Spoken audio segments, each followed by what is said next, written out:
خيمة أبها السياحية الدعوية، 7 سنوات في خدمة المجتمع، 17,500 متدرب ومتدربة حضروا أكثر من 122 دورة تدريبية للرجال والنساء، وبأكثر من 960 ساعة تدريبية، وبمشاركة 122 مدربا ومدربة. تنوعت تلك الدورات ما بين الدورات الأسرية والتطويرية والإعلامية والمهارية والتخصصية.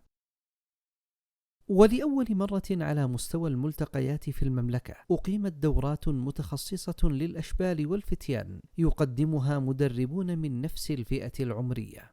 استقطبت الخيمة أكثر من 3200 متطوع ومتطوعة ما بين سن 10 سنوات وحتى 70 سنة، نفذوا أكثر من 1,568,000 ساعة تطوعية.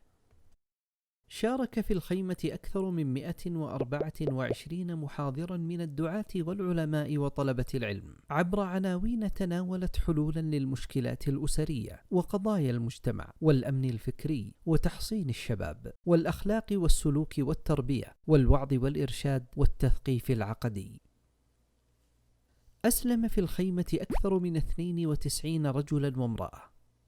يشارك في الخيمة في كل عام أكثر من 16 جهة حكومية، وقد قدموا مشاركات متعددة تنوعت ما بين المشاركات الخدمية والتجهيز والمشاركات التوعوية وغير ذلك. وقد زار الخيمة أكثر من 420 ضيفا من ضيوف الشرف من مسؤولين وعسكريين وأعيان ووجهاء ورجال أعمال ومشايخ للقبائل وجهات خاصة وجامعات وجهات خيرية وطلاب من داخل وخارج منطقة عسير. وقد بلغ عدد شركاء الدعوة والنجاح من الرعاة والممولين أكثر من 112 راعيا ومشاركا. نفذت خيمة أبها خلال السنوات ال7 الماضية أكثر من 4,870 برنامجا وفعالية، واقترب عدد الزوار من 1,000,000 زائر. حصلت الخيمة على 3 جوائز من التنشيط السياحي بعسير، وجميعها في المركز الأول. وقد تشرفت الخيمة بحضور صاحب السمو الملكي الأمير فيصل بن خالد بن عبد العزيز أمير منطقة عسير لحفلها الختامي 5 مرات.